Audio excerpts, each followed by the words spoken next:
Цивил медија. 30 септември 2019. Вест на денот, Ципрас во Скопје. Поранешниот грчки премиер и лидер на Сириза, Алексис Ципрас, денеска е во Скопје, а во попладневните часови ќе има средба со премиерот Зоран Заев. Ципрас утре ќе учествува на самитот на Економист за јакнување на моментумот за европска интеграција, посветен на Западен Балкан, а на посебна панел дискусија, заедно со Зоран Заев и Мартин Шулц, ќе дебатираат за тоа кои се следните чекори за европска интеграција на Западен Балкан. Партиите да ги надминат разликите за избор на функционери на важни институции. Председателот на Собранието, Талат Џафери, обвини дека државниот ревизор, АВМУ, МРТВ и ред други важни институции се жртви на политички инаети и несогласувања меѓу политичките партии. Моја надлежност е да свикам пленарна седница за тие точки ако завршува работата во комисија, или да свикам седница на комисија ако председател на комисијата не го направи тоа. Ние имаме свикување на комисија, но немаме епилог заради несогласувања и партиски инаети, изјави меѓу другото Џафери. Тој потсети дека државен ревизор немаме веќе една година, а тоа е многу важна институција. Затоа ги повика партиите да ги остават инаетите и да ја надминат ситуацијата. Бугарија да изгради национален став за Северна Македонија.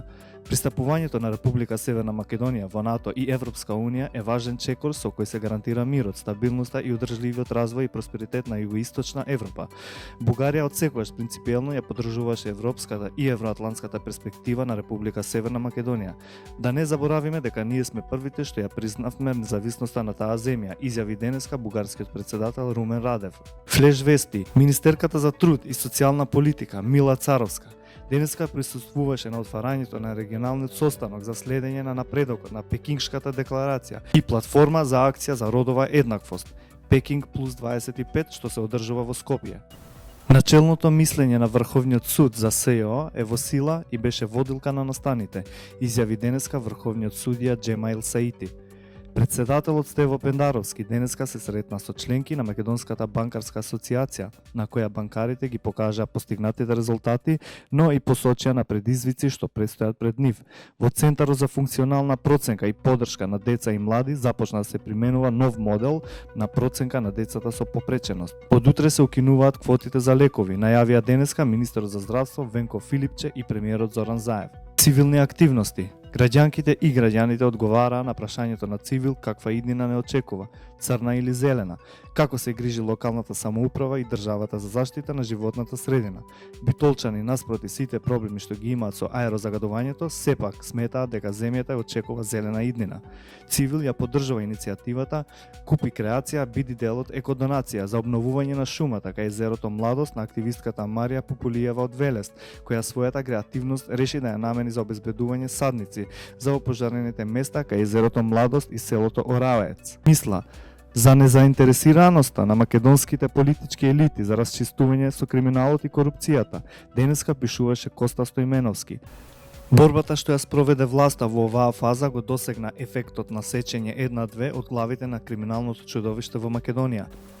И да не се залажуваме, ако не бидат отфикарени сите, тие што ќе останат ќе учествуваат во регенерација на одсечените, односно до нивно повторно изникнување, смета колумнистот Милан Банов.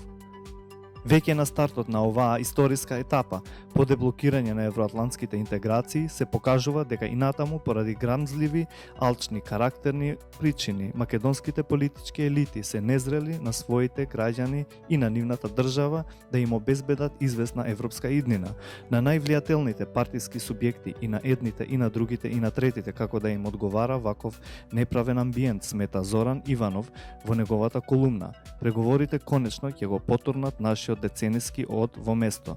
На референдумот за поддршка на Преспанскиот договор се судрија две жестоко спротивставени страни.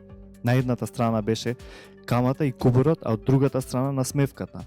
Од едната страна беа куририте и Спутник, а од другата беше слободната мисла.